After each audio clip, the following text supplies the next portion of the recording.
Les gens et les animaux ont toujours été dépendants l'un de l'autre pour survivre. Au Moyen-Âge, les êtres à fourrure, à plumes et à laine vivaient côte à côte avec les humains dans les villes et les villages. Certains étaient les bienvenus, d'autres pas tant que ça. Au Moyen-Âge, les animaux étaient essentiels pour nourrir les humains et faisaient partie intégrante de la vie urbaine et rurale. La vue, les sons et les odeurs du bétail, mort et vivant, étaient une expérience quotidienne pour la plupart des gens, car ils fournissaient produits laitiers, cuir, laine et viande. Chevaux, ânes et bovins étaient essentiels pour le transport, le halage et l'attraction. Les os d'animaux étaient bouillis pour faire de la colle et leur graisse servait à fabriquer du suif pour les bougies, évitant ainsi tout gaspillage. Bien que certains animaux étaient uniquement destinés à la table du dîner, d'autres étaient domestiqués et gardés comme compagnons. Les animaux de bas et de monte jouaient un rôle crucial au Moyen-Âge. La présence d'animaux sauvages et de nuisibles était un défi, et les villes devaient trouver des moyens de se protéger. Remontons le temps pour découvrir ces animaux et leur rôle essentiel dans la vie citadine. Bienvenue à la folie médiévale.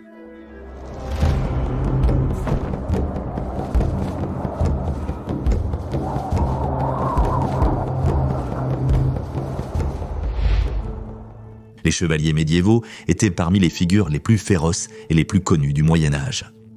Bien entraînés, sans pitié et dotés du meilleur équipement. Et s'ils vivaient aujourd'hui, je suis sûr qu'ils s'abonneraient à notre sponsor d'aujourd'hui pour obtenir une adhésion mensuelle qui leur livre une boîte de choses géniales tout aussi incroyables qu'eux. Nous parlons de Bespoke Post, le sponsor qui fournit des produits haut de gamme de marques peu connues. L'adhésion à Bespoke Post est gratuite. Vous pouvez sauter un mois ou annuler votre abonnement à tout moment. 90% des produits viennent de petites marques dont beaucoup sont basées aux États-Unis.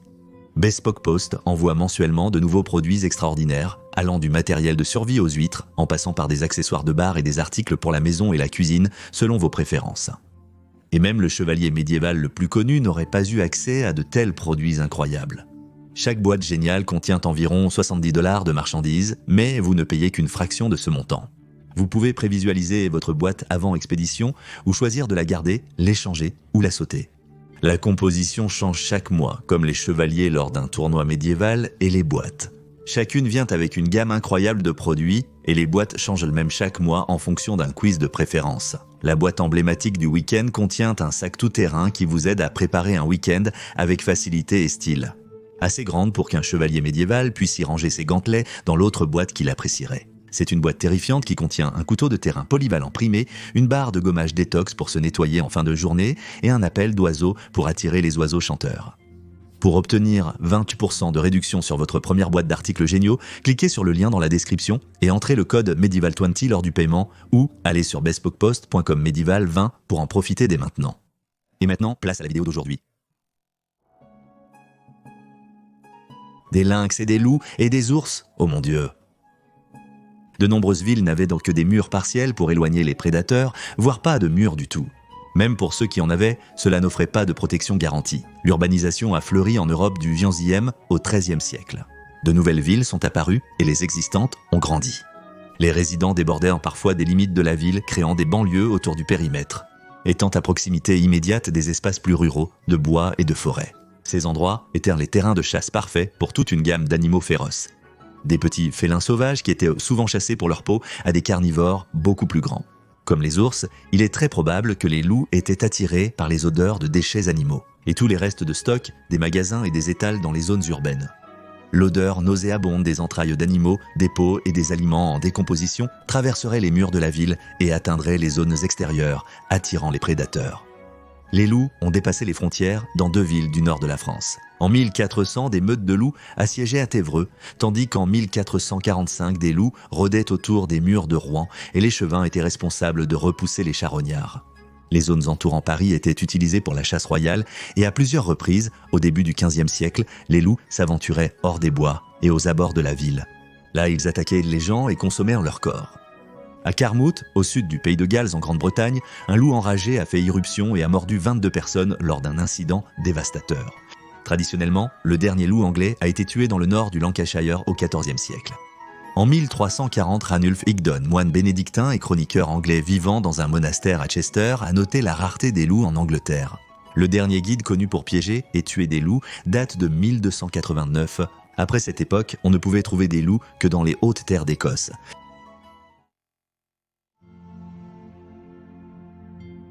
La vie d'un chien. Le livre de Saint Albans, qui a été imprimé en 1486, est une compilation d'intérêts pour les gentilshommes médiévaux.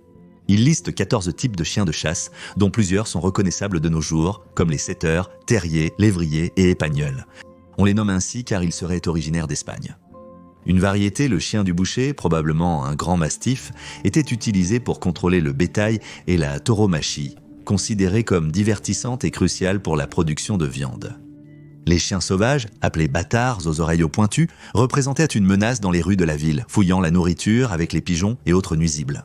À Londres, un fossé longeant les murs extérieurs de la ville servait à déverser les cadavres d'animaux. Beaucoup d'entre eux étaient des chiens, et on pense que c'est de là que le quartier de Houndsditch dans l'East End a tiré son nom, soit à cause du dépôt de chiens morts, soit à travers les chiens qui fouillaient les tas de déchets pourrissants là-bas. Malgré le fait que les animaux de compagnie étaient un luxe rare, à la fin des années 1200, Arnulf Mutoni, un londonien, possédait 3 lévriers. Isabelle Estey gardait des chiens de garde. Son chien, avec sa chaîne, était évalué à 20 shillings et 4 pence lorsqu'il a été volé en 1305 par Johann Koo. Il affirmait qu'Isabelle lui avait offert le chien, mais accepterait de le rendre si elle s'engageait à le nourrir. De grands mastifs servaient de chiens de garde à la London Bridge House. Les fonctionnaires de la ville gardaient leurs chiens de chasse près de Moorgate, supervisés par le Commandant.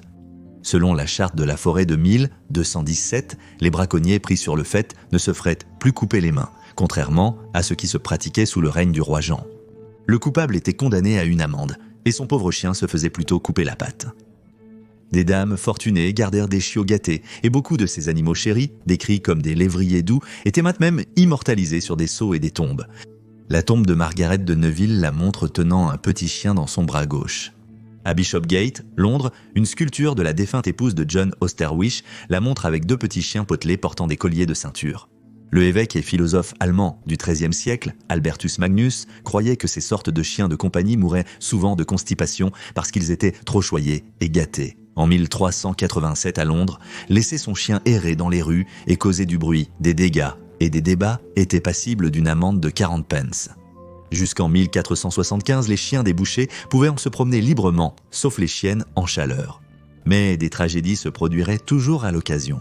En 1366, une indemnité de 20 shillings a été versée à Walter Boltzwell lorsque 54 de ses moutons sont morts après avoir été tourmentés à mort par un chien appartenant à un homme nommé Adam Poulter, qui mérite d'être honteux ici 700 ans plus tard.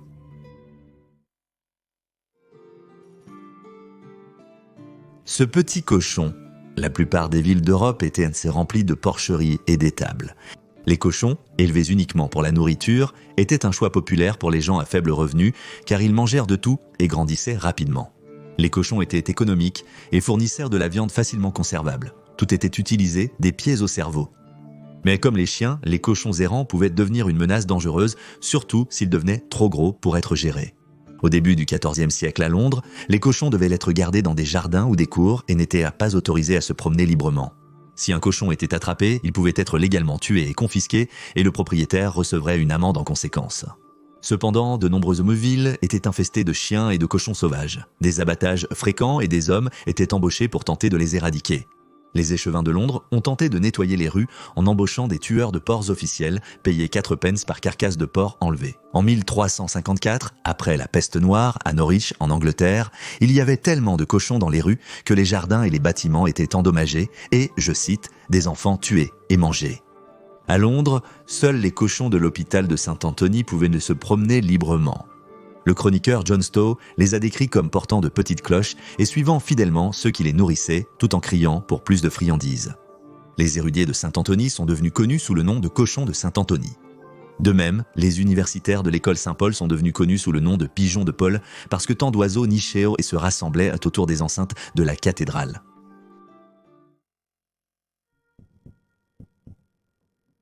Ce pavané autour de la Tamise traverse le centre de Londres et abrite beaucoup de faune. Bien qu'il y ait beaucoup de cygnes sur la rivière aujourd'hui, au Moyen-Âge, on pouvait en voir des milliers sur l'eau. Le secrétaire de l'ambassadeur vénitien a commenté à l'hiver de 1496 que, je cite, « c'est vraiment une belle chose à voir 1 ou 2 000 cygnes apprivoisés sur la Tamise ». Traditionnellement, les cygnes muets appartenaient au monarque, mais le roi accordait aussi à des particuliers et institutions le droit de les posséder et de les marquer. Entre 1450 et 1600, jusqu'à 630 différents ensembles de marques de coupe étaient utilisés sur les becs des cygnes pour identifier les propriétaires. En 1365 à sa mort, Robert Becknor a légué 2 de ses cygnes à sa belle-fille et une autre paire à son ami Robert de Luth.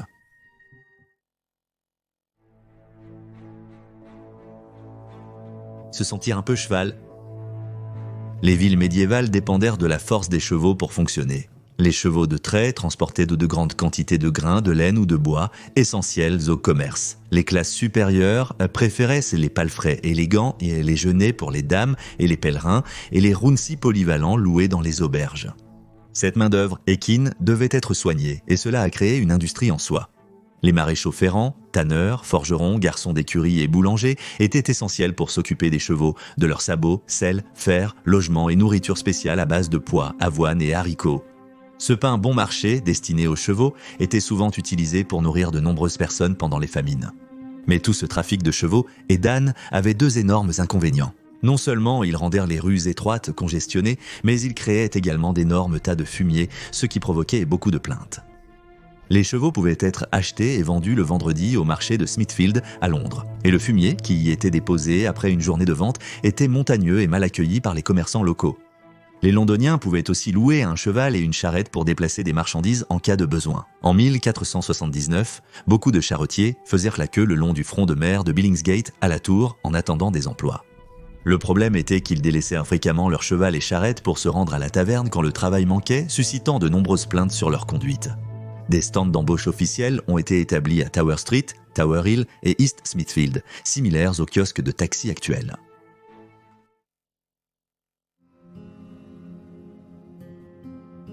Un moment de baleine. Les cygnes étaient peut-être abondants sur la Tamise, mais l'arrivée de baleines et d'autres grands mammifères marins était beaucoup plus rare et toujours une cause d'excitation. Techniquement, les baleines étaient à la propriété du roi, mais comme elles étaient une ressource précieuse de viande, d'os et d'huile, elles étaient mangées volées par tout le monde dans la localité lorsqu'elles étaient échouées. Une baleine qui s'est coincée dans la rivière entre Greenwich et Northfleet en 1336 a rapidement été emportée par un groupe de Londoniens avant qu'une agence royale puisse être reconnue. Une baleine a été chassée et capturée à Mortlake en 1240 et en 1392 un dauphin a été vu au London Bridge. Au milieu du XVe siècle, il semble y avoir eu une mini-invasion quand en 1457 2 baleines ont été capturées entre Hérite et la ville, ainsi qu'un narval ou un espadon et un morse. Le roi octroyait parfois aux institutions des droits sur la propriété des créatures aquatiques échouées. Henri Ier a accordé à la cathédrale Saint-Paul les droits sur toutes les cétacés échoués sur leur terre, à l'exception de leur langue, que le roi voulait car c'était un mets très prisé. Merci d'avoir regardé cet épisode de Folie médiévale. Si vous avez un chien, caressez-le de ma part. On se revoit la semaine prochaine pour un nouvel épisode, à la vôtre.